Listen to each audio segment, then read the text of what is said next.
Hey Tom, the other day we were talking about finding family names on the Reynolds line using Puzilla, so I just thought I'd show you by a quick video. Sorry if I have to sneeze or cough. I've been out sick with a crazy head cold since like last Wednesday. So anyway, so if you pull up in Family Tree, so you can see, so George Reynolds is my great grandfather, and he was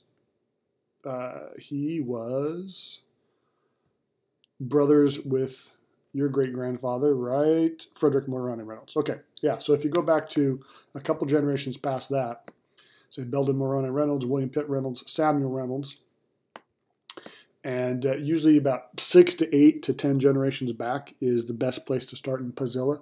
And actually, a really good thing to do that I've done is if you just go take every grandparent 8 generations back and run them all through Puzilla. Let's see, so you'd have I think that's 256 grandparent sets to check, and then you plug them into Puzilla and run the descendancy report, and it'll tell you if there's any low-hanging fruit. So anyway, so we're going to start doing this with David Reynolds. So all you need for David Reynolds is the ID, which is if you go right-click on it and then hit Copy ID, because everything in Family Search, of course, runs by the unique identifier, which is right there. Then you open up Puzilla, and I've already done it because this takes a while to run. You hit Change ID, you put in the new ID right there, hit View Descendants, and then you select how many generations you want to run it on. I usually run it on 12. In this case, this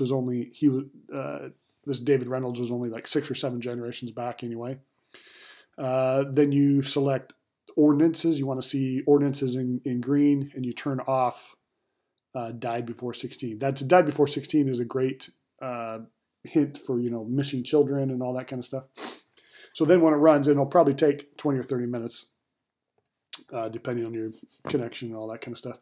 But this is the result. The result is the person David Reynolds is here, right here in the middle, and then all of his descendants are all around on the outside. So when you run it, and if you're included in the number of generations, which I'm closer than 12 generations, it'll show me as one of these farthest out spokes. Which one was it? So yeah, there's me and there's Garrett.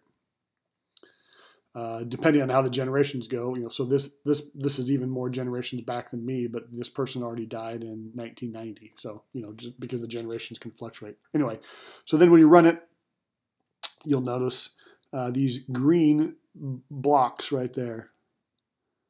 Those indicate that there's temple ordinances that can be done of some type, or duplicates, or whatever.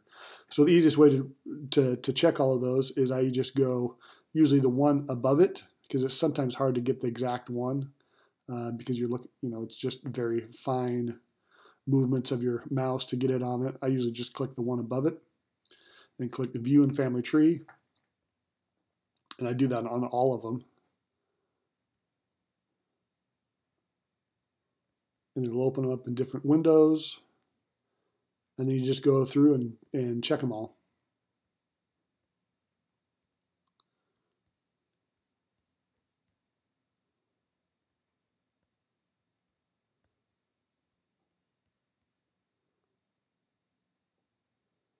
Make sure, I'm not sure if that one is a one or not. I'm looking at the right.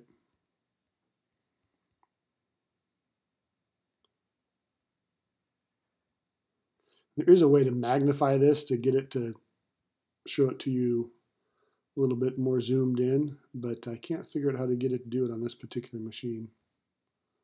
So I'm just going to assume that I'm going to get most of them here by doing it this way.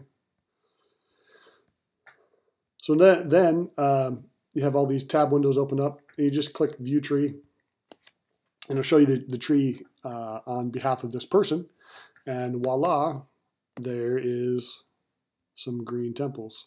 So if I click on this, it's going to tell me this one's a permission required, so it's before 110 years ago. This one may be a data issue.